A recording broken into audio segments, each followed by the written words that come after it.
শুভ সকাল। আজ সোমবার 30 নভেম্বর 2015, বাংলা 16 অগ্রহায়ণ, হিজরি 16 সফর। সবাইকে শুভেচ্ছা জানিয়ে শুরু করছি জয়প্রাডাল মেহেদি আলাপ। আপনাদের সঙ্গে আছে আমি পারিহা। দর্শক, আপনারা জানেন আলাপ অনুষ্ঠানে প্রতিদিনই আমাদের সঙ্গে একজন প্রিয় মানুষ থাকেন, তার সঙ্গে আমরা মন খুলে আড্ডা দিয়ে অনেক কিছু জানি এবং জানাই। আজকের অতিথির সঙ্গে আমরা আড্ডা শুরু করব, তবে তার আগে এক নজরে দেখে নেব বৈশাখী হাইলাইটস, অর্থাৎ উল্লেখযোগ্য কী কী অনুষ্ঠান থাকছে বৈশাখীর পর্দায়। সন্ধ্যা 5টা 20 মিনিটে দেখবেন জনপ্রিয় সিনেমার গান নিয়ে অনুষ্ঠান শুধু সিনেমার গান, প্রযোজনা শারমিন দীপ্তি।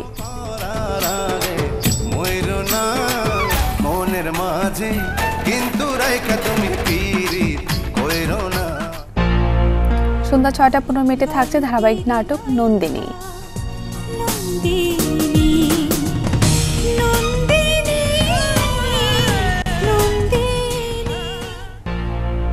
রাত 8টায় দেখবেন রান্নার অনুষ্ঠান রান্না বিলাস, প্রযোজনা অসীম সাহা। যখন কাবাবটা হবে এটার উপর একটু অয়েলের প্রলেপ দিতে হয়, সেজন্য আমি এখন এই ব্রাশটা দিয়ে হালকা একটু প্রলেপ দিয়ে দিচ্ছি।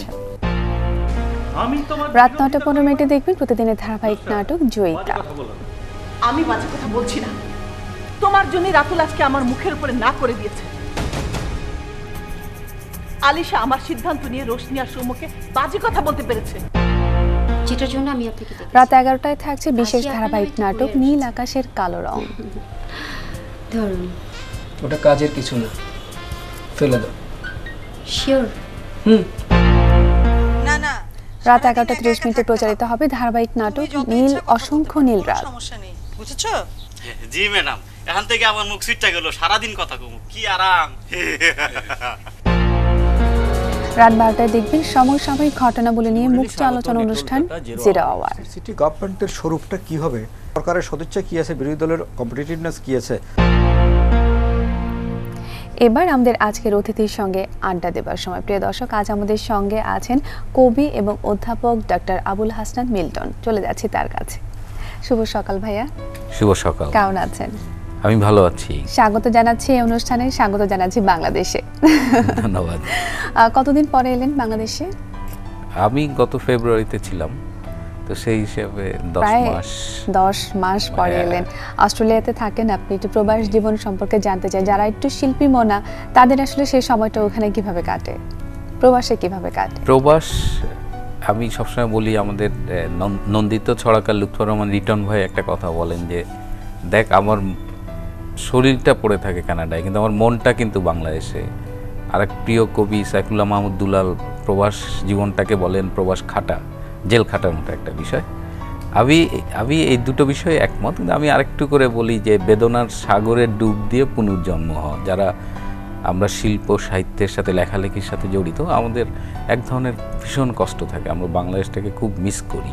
শুধু বাংলাদেশ না, বাংলাদেশের মানুষগুলো, আমার পরিপার্শ্ব, যাদের সাথে আমার আড্ডায় সকাল দুপুর রাত একাকার হয়ে যেত, যে জায়গায়, যে রমনা পার্ক, সরোয়ার্দী উদ্যান, টিএসসি, কোথাও তো এই সবগুলোই মিস করি। কিন্তু এই মিস করার মধ্য দিয়ে, এই বেদনার মধ্য দিয়ে কিন্তু একটা ক্রিয়েটিভিটিও কাজ করে, একটা সৃজনশীলতার একটা সুযোগও কিন্তু তৈরি হয়। আমার মনে হয় যে সেটা লেখালেখির ক্ষেত্রে আসলে হেল্প করে থাকে। শিল্পের জন্য বেদনা বোধহয় খুব জরুরি একটা অনুষঙ্গ। তো এই লেখালেখির সময়টা কখন? আপনি তো সেখানে অধ্যাপনাও করছেন, একটা সময় দিতে হচ্ছে, লেখালেখির সময়টা কখন? হ্যাঁ, আমার সময় নিয়ে আমার খুব আসলেই টানাটানির মধ্যে পড়তে হয়, কিন্তু যেহেতু আমি প্রধানত কবিতা লিখি, কবিতা কোনো সময় জ্ঞান নেই, খুবই আমাকে ডিস্টার্ব করে। ধরুন আমি খুব জরুরি একটা গবেষণার কাজে ব্যস্ত, তখন মাথার মধ্যে একটা পংক্তি নাচানাচি শুরু করছে। এখন যে সুবিধা হচ্ছে যে আগে পকেটে কাগজ কলম থাকতো, এখন লাগে না। এখন স্মার্টফোনে সরাসরি আমার স্মার্টফোনের নোটসে গেলে আপনি দেখবেন যে আমি এখন মোটামুটি আমার যখনই কোনো পংক্তি মাথায় আসে, আর কিন্তু তারপরে আমি চেষ্টা করি রাত সবাই যখন ঘুমিয়ে যায় আমার বাসার, আমার বাচ্চা বউ, রাত 11টা থেকে 1টা, এই সময়টা আমার খুব নিজের। আচ্ছা, একেবারে নিজস্ব সময়, লেখালেখির সময়। আমার স্টাডি রুম, ওখানে ওই 2 ঘন্টা, এই পৃথিবীর 24 ঘন্টার মধ্যে ওই 2 ঘন্টা আমার। আচ্ছা, কবি হওয়ার কি কোনো পূর্ব শর্ত আছে? এইটা একটা খুব, এই প্রশ্নটা আগে করলে আমি অনেক উত্তর দিতাম। আমরা এখন শুনে অনেক সময় কৈশোরে কোন কিশোরীর প্রতি আমার একটা হাহাকার ছিল, আমার ধারণা ছিল ওগুলো বোধহয় আমাকে কবি করেছে। ওগুলো একটা ভূমিকা আছে। আমি একটা রেসিডেন্সিয়াল স্কুলে পড়তাম, ক্যাডেট কলেজে।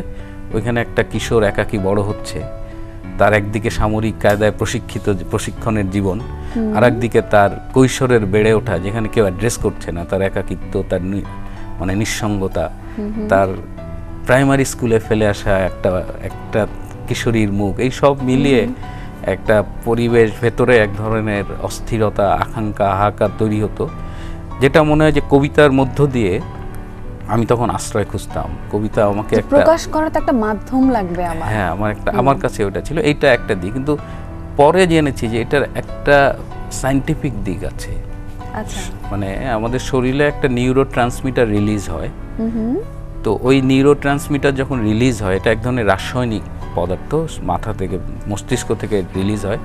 ওইটা যখন রিলিজ হয়, ওইটার রেসপন্স লাগবে, ওই রেসপন্সটা হলো ক্রিয়েটিভিটি। একজন শিল্পী যদি ওই নিউরো ট্রান্সমিটারের রেসপন্সে না লেখেন, তাহলে তার মানসিক ভারসাম্য হারানোর ঝুঁকি তৈরি হয়। সো আমার তো মনে হয় আমি কবিতা না লিখলে আমি স্বাভাবিক জীবনযাপন করতে পারতাম না। এবং শুধু আমি না, আপনারা যারা শিল্প সাহিত্যের সাথে আছেন, যারা ছবি আঁকেন, যারা লেখেন, বা যারা আরো জায়গাটাই আছে, এইটার একটা সায়েন্টিফিক ব্যাখ্যা আছে। ভেতর থেকে একটা রাসায়নিক তাড়না তৈরি হয়, যার প্রতিক্রিয়া হিসেবে আমাদের একটা বহিঃপ্রকাশ দরকার। এটা আমি অনেক পরে জেনেছি। আমার কাছে মনে হয় যে, আমি তো বিজ্ঞান নিয়েও কাজ করি, এটা খুব গ্রহণযোগ্য একটা ব্যাখ্যা।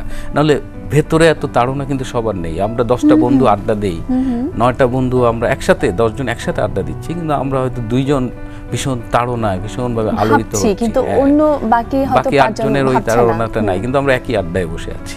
হ্যাঁ, কিন্তু দেখা গেলো ওই দুজনই আমরা লেখালেখি বা শিল্প সাহিত্যের সাথে জড়িত।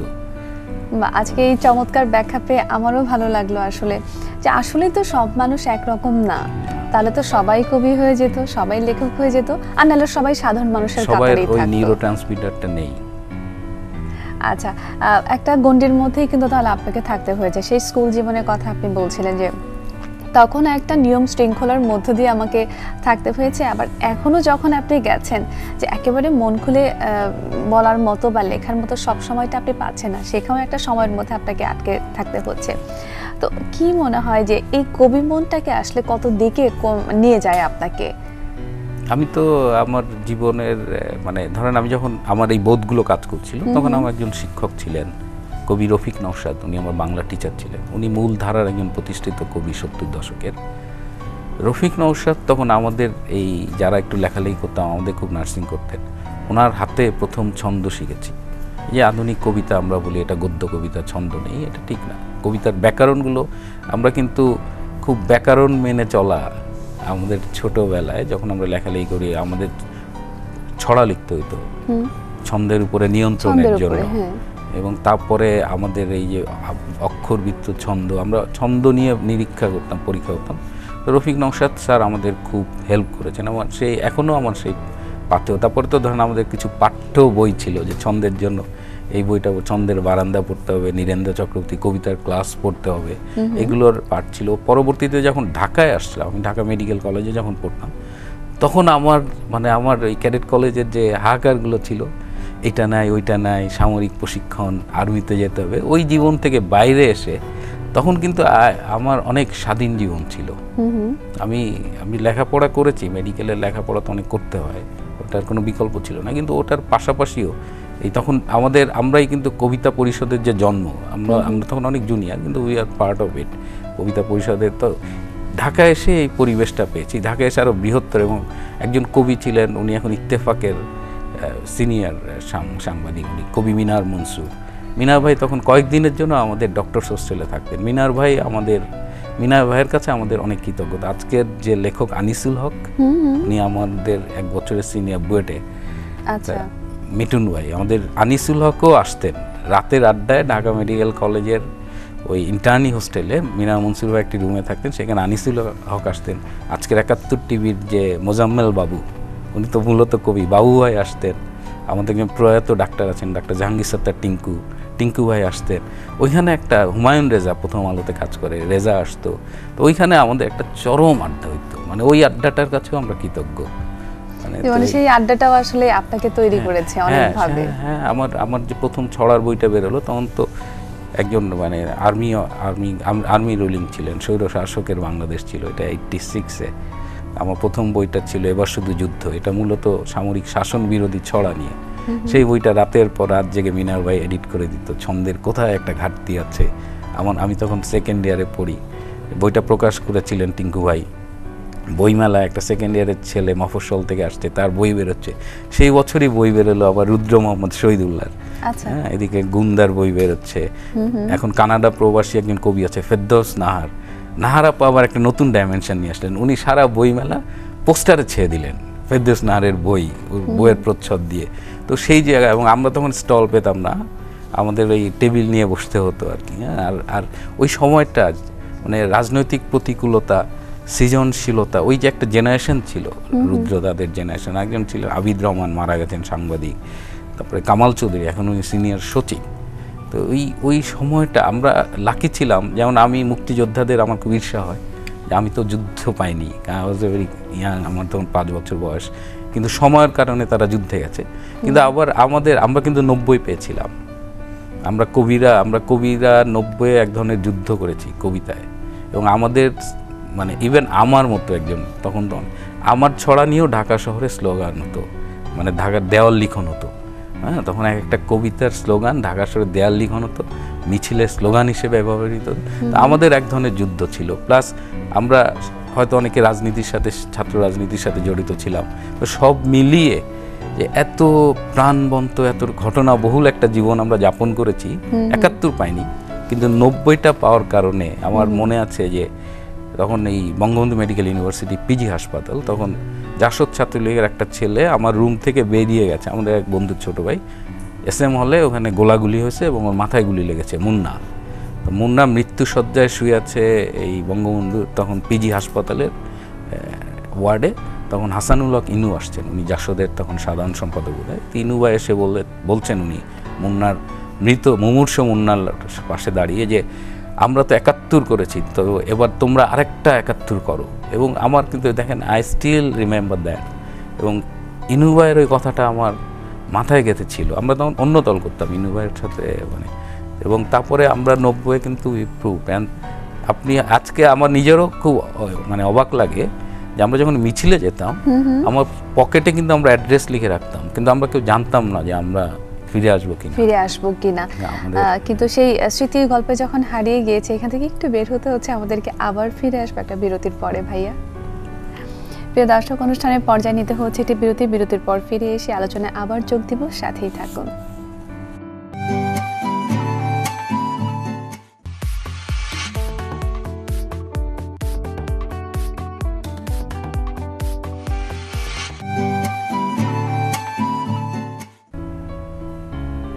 বিরতির পর আবারও ফিরে এলাম জয়া ব্রাইডাল মেহেদি আলাপ নিয়ে। চলে যাচ্ছি আমাদের আজকের অতিথির কাছে। চলে এলাম, অনেক কথা শুনছিলাম, মনে হচ্ছিল কি এটা কথা না, মানে জীবনের কথাগুলো অল্প অল্প করে আজকে আমরা গল্প করছিলাম। সামনে 21শে বই মেলা, আর বেশি দিন বাকি নেই। কোনো আয়োজন কি চলছে বই মেলাকে ঘিরে? কোনো বই কি আমরা পাবো? এবার মানে পাঠকের কাছ থেকে আমি প্রায় একটা রিকোয়েস্ট পাই, আপনার ওই কবিতাটা কোন বই আছে, ওই কবিতার বইটা কোথায় পাবো। তো আবার সব বই বাজারে পাওয়া যায় না, এটা একটা বিষয়। একটা হলো যে আগামী বছর আমার 50 বছর হবে আর কি। আচ্ছা, আমার বন্ধুরা, আমার প্রকাশক, আমার মূলত অন্বেষা প্রকাশন থেকে আমার বইগুলো বেরোয়। তো সাদুল ভাই এরা খুব সবাই মিলে এরা একটা সিদ্ধান্ত নিয়েছে যে আমার নির্বাচিত কবিতা বই, মানে নির্বাচিত কবিতা বা এরকম একটা শিরোনামে আমার একটা বই আগামী বই মেলায় আসবে, যেখানে আমার প্রায় 7টা-8টা কবিতার বই বেরিয়েছে। ওখান থেকে নির্বাচন করে একটি বই আকারে আর একটা উপন্যাস আমি আসলে 2 বছর ধরে লিখছি, চেষ্টা করছি। উপন্যাসটার কাঠামো আছে, কিন্তু আমি উপন্যাস লিখি না মূলত, কিন্তু আমি 2টো উপন্যাস লিখেছি। এই উপন্যাসটা আমি শেষ করতে পারবো কিনা জানি না। এই উপন্যাসটা এই যে আমি পরশুদিন আমি ইউরোপে যাব, আমার ইউরোপে 2-3 দিনের একটা কাজের একটা অবসর থাকবে। আমি চেষ্টা করবো 2-3 দিনে আমি কতখানি লিখতে পারি। এটা কিসের উপর লিখছেন? এটা সম্পর্কে টানা পড়েননি, আমি ভালো নেই তুমি, বা আমি ভালো নেই তুমি, এরকম কিছু একটা। এটা আমি মানে আমার একটা কিছু, এটা ভালো বা খারাপ গুণ, আমি ভেরি গুড অবজারভার। আমি মানুষের সম্পর্কগুলোকে পর্যবেক্ষণ করি, এবং আমি কাউন্সেলিংয়ের উপরে কিছু কোর্স করেছিলাম অস্ট্রেলিয়ায়। আচ্ছা, তো যে কারণে আমি তো মাস্টারিও করি, আমার অনেক ইন্টারন্যাশনাল স্টুডেন্ট আছে, এরা একটা নতুন দেশে এসে এদের নানা রকমের সংকট তৈরি হয়, একটা নতুন সংস্কৃতির সাথে খাপ খাওয়ানোর সংকট, মানসিক সংকট। তো এইগুলো আমি ডিল করার জন্য আমি 2007-এ আমি কাউন্সিলিংয়ের উপর কিছু কোর্স করেছিলাম। তো এইটা দেখলাম যে আমার অনেক দৃষ্টিভঙ্গি অনেক ব্যাপারে বদলে গেছে। আমি মানুষের সম্পর্কের, আমার কাছে মানুষের অনেক গল্প জমা আছে, সম্ভবত আমি শ্রোতা হিসেবে বোধহয় বিশ্বস্ত এবং ভালো। আমি কালকেও আমার কাছে মানুষ তার অনেক খুব নিজস্ব কথাগুলো বলে, তো আমার এই মাথার মধ্যে এই গল্পগুলো জমা আছে। তো এরকমই দু একটা গল্পের, আমার কিছু গল্প আছে খুবই টাচি কিন্তু এবং খুব আনইউজুয়াল। তো এরকম কিছু গল্পগুলো আসলে আপনাকে হেল্প করে এগিয়ে যেতে লেখালেখির ক্ষেত্রেও। কিন্তু আপনি যেরকম বলছিলেন যে পারিপার্শ্বিক অবস্থা আমাকে অনেক কিছু শিখিয়েছে, সে সময়ের অনেক গল্প বলছিলেন যেটা আপনাকে লেখালেখির ক্ষেত্রে হেল্প করেছে। এই যে আপনি একজন ভালো শ্রোতা, কাছে বসে অনেকের গল্পগুলো একেবারে নিজের করে শুনে নেন, সেগুলো কিন্তু আপনাকে হেল্প করছে এগিয়ে যেতে। এমনি কোনো লেখকের দ্বারা কি আপনি প্রভাবিত হয়েছেন? আমার জীবনে অসংখ্য লেখকের প্রভাব আছে। মানে যদি এই বাংলায় বলেন, মানে রবীন্দ্রনাথ, নজরুল, এরা তো মানে এরা একদম মানে সূর্যের মতো, এরা তো সর্বব্যাপী। এছাড়াও আমাকে কৈশোরে ভীষণ আলোড়িত করতেন শামসুর রহমান, আচ্ছা, এবং পরবর্তীতে আবুল হাসান, নীলমণেন্দু গুণ, এই তিনজন কবি আমাকে ভীষণ প্রভাবিত করেছে। আর ও বাংলায় আমাকে সুনীল আচ্ছন্ন করে, আমি সুনীল গ্রস্ত থাকছিলাম। বিশেষ করে সুনীল লিখেছিলেন যে মধ্যরাতে কলকাতা শাসন করে 4 জন যুবক, আমরা 4 বন্ধু মিলে ঢাকা শহরে রাতে রিক্সায় ঘুরে বেড়াতাম, এই সরোয়ার্দী উদ্যানের পাশে হাঁটতাম। একদিন সারা রাত আমরা মতিঝিলে কাটিয়েছিলাম, সারা রাত মতিঝিলে, তখন সেটা নিয়ে আমরা পত্রিকা কাভার স্টোরিও করেছিলাম। তো এরকম এই ওদের জীবনীগুলো প্রভাবিত করতো, শুধু যে কবিতা তা নয়। আর তখন এমন একটা সময় ছিল যে আমরা একদম অনর্গল মুখস্থ কবিতা হলাইতে পারতাম, আবার দামার দাম, মানে যে কোনো পরিস্থিতিতেই মানে একটা উপযোগী কবিতা আমাদের একদম মুখস্থ থাকতো। এবং শুধু আমি না, আমি দেখতাম যে আমার আশেপাশে যে বন্ধুরা, এরাও দু একটু ভুলভাল হলেও এরাও কিন্তু কবিতা বলতো। একটা প্রভাব ছিল আর কি, সর্বগ্রাসী প্রভাব।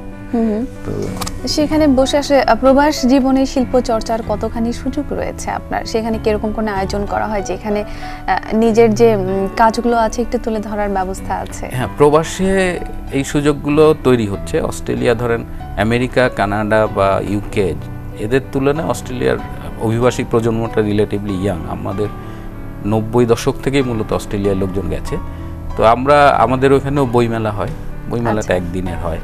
আমাদের ওইখানেও বিভিন্ন দিবস উদযাপন হয়, ওইখানেও আবার বিভিন্ন গ্রুপ আছে, কালচারাল গ্রুপ আছে, ওরা গান নিয়ে নিজেদের মতো চর্চা করে, ওরা কবিতা নিয়ে চর্চা করে। কিন্তু প্রবাসের যে সমস্যাটা আছে, যে প্রবাসে ধরেন এখানে যেমন একটা মান বজায় রাখার বিষয় আছে, যে আপনি একটা কবিতা লিখলেন যে মাঠে চড়ে গরু খাসিয়ে আমি তোমায় ভালোবাসি বলে আপনি কবি, বিষয়টা তা না। তো প্রবাসে আবার এই আবর্জনার চর্চাগুলো কম হয় না আর কি। এটা একটা মানে ধরেন এইখানে যেমন আপনি একটা খুব মান সম্পদ একটা কবিতার গ্রুপ পাচ্ছেন, ধরেন আপনি 10 জন কবিরা মিলে আড্ডা দিচ্ছেন, 10 জনই অসাধারণ লিখছেন।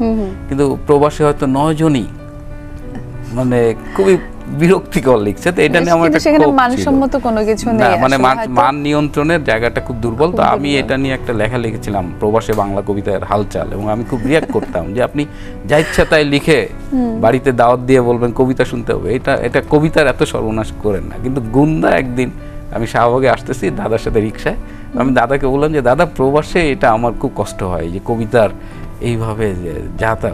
তখন গুন্দা একটা লাইন বলেছিলেন যে কবিতা উৎসব কি সার্থক হয় অকবি বিহনে।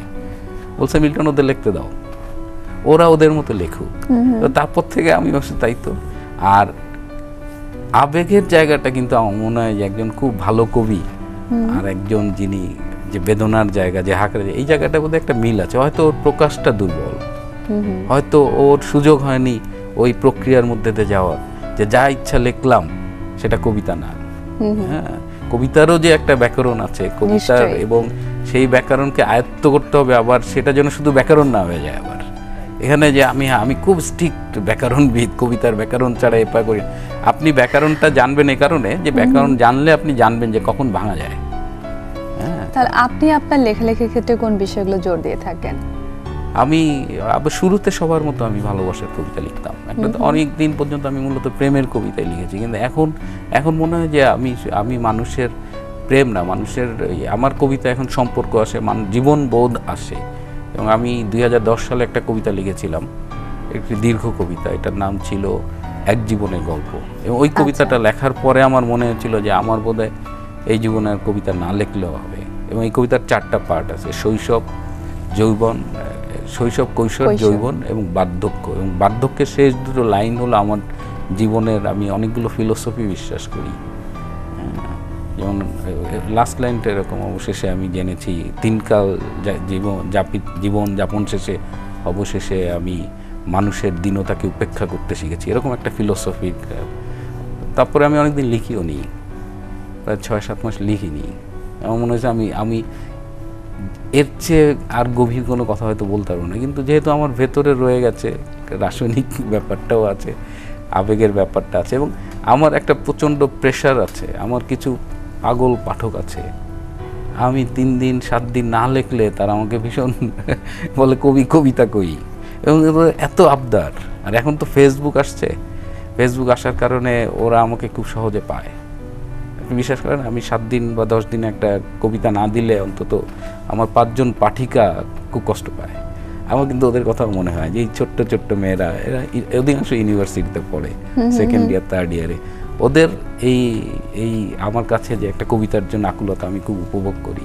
আর আমার বয়সটা এরকম একটা জায়গায়, আমি মানসিকভাবে অনেক তরুণ, এটা সত্যি, যেমন তেমন তো আমার তো বয়স একটা সংখ্যা, কিন্তু সেটা তো একটা সংখ্যা, তবুও তো 50-এর কাছাকাছি। তো আমি আমার ওই পাঠিকা, বিশেষ করে তরুণীদের, আমি ওদের খুব আদরও করি, এবং আমার মনে হয় যে ওরা আমার সন্তানের মতো। তো ওরা যখন বলে কবিতা কই, তখন আমার মনে হয় যে না, আই শুড রাইট ওয়ান। এবং এখন বোধহয় কিছুটা একটা দাবিও আছে কবিতার প্রতি, একটা দখলও বোধহয়। আচ্ছা, এই যে পাঠিকাদের কথা বলছিলেন যে একেবারে এই প্রজন্ম তারা চাচ্ছে, সর্বোপরি কি মনে হয় যে এই প্রজন্ম আসলে কবিতা পড়তে কতখানি ভালোবাসে, কবিতা প্রীতি তাদের ভিতরে কতখানি রয়েছে? আমাদের মানে সরাসরি ধারণা, আমার মনে হয় যে কাউকে জিজ্ঞেস করলে বললেন এই প্রজন্মের ব্যাপারে খুব নেগেটিভ আমরা, তারা শিল্প সাহিত্য করে না, তারা বোধহয় সারাক্ষণ কী সব করে বেড়ায়, বোধহয় ইয়াবাটে ইয়াবেনে পড়ে থাকে। কিন্তু আমার যখন 38 বছর বয়স, তখন আমার একটা প্রেমিকা ছিল 19 বছর বয়সের, তাকে নিয়ে আমি লিখেছিলাম যে প্রতিদিন হচ্ছে নীল 19-এর বিষে। তো ওই কারণে আমি তখন, ওর সব ফ্রেন্ডের বয়স 19-20-এর মধ্যে ছিল, এবং ওদের আপনি অ্যাপারেন্টলি দেখলে মনে হবে যে ওদের ব্যাগের মধ্যে হয়তো বেনসনের প্যাকেট থাকতো, মেয়েদের ব্যাগে, কিন্তু ওরা নাটক করতো, ওরা খুব বসে বসে কবিতা শুনতো, এবং ওরা যখন অ্যাসাইনমেন্ট করতো, আমি তখন অস্ট্রেলিয়ার সাথে পার্থক্য খুঁজে পেতাম না। তার মানে কি, আমার ইয়াং জেনারেশনকে আপনি যখন সুযোগ দিচ্ছেন, দে আর গ্লোবালি কম্পিটিটিভ। আমাদের হয়তো কিছু বিচ্যুতি আছে, আমাদের সমাজ ব্যবস্থা, আমাদের অনেক সীমাবদ্ধ, এর মধ্য দিয়ে আমাদের তরুণ সমাজ যেভাবে আগাচ্ছে, আমি কিন্তু খুব আশাবাদী। আপনি বাংলাদেশে প্রবাসে যারা থাকে, আমাদের একটা অনেকের ট্রেন্ড থাকে যে দেশটা গেল, করাপশন, সেই আমাদের দেশের প্রতি। আপনি সেই প্রবাসে বসেও আসলে খুব আশাবাদী, এবং আশাবাদী তরুণ প্রজন্ম নিয়ে, আশাবাদী বাংলাদেশটাকে নিয়ে আমরাও আশাবাদী। আসলে প্রবাসে বসে যারা আছেন তাদেরও ঠিক ওই জায়গাটা যেন, পরিধিটা যেন বেড়ে যায়, যেন প্রকাশভঙ্গিটাও বেড়ে যায়, এবং সেখানেও যেন অবস্থার উন্নতি হয়। অসংখ্য ধন্যবাদ ভাইয়া, একেবারে শেষ থেকে আমরা অসংখ্য ধন্যবাদ সময় দেওয়ার জন্য। আপনাকে ধন্যবাদ। প্রিয় দর্শক, শেষ করতে হচ্ছে আমাদের আজকের আয়োজন জয় ব্রাইডাল মেহেদী আলাপ। আজ এই পর্যন্ত, কাল আবারও দেখা হবে আপনাদের পছন্দের কোনো তারকাকে সাথে নিয়ে, দিব তার সঙ্গে আড্ডা, এবং জানবো তার কিছু কথা, জানাবো আপনাদেরকেও। সে পর্যন্ত সবাই ভালো থাকুন, সুস্থ থাকুন, সুন্দর থাকুন। আল্লাহ হাফেজ।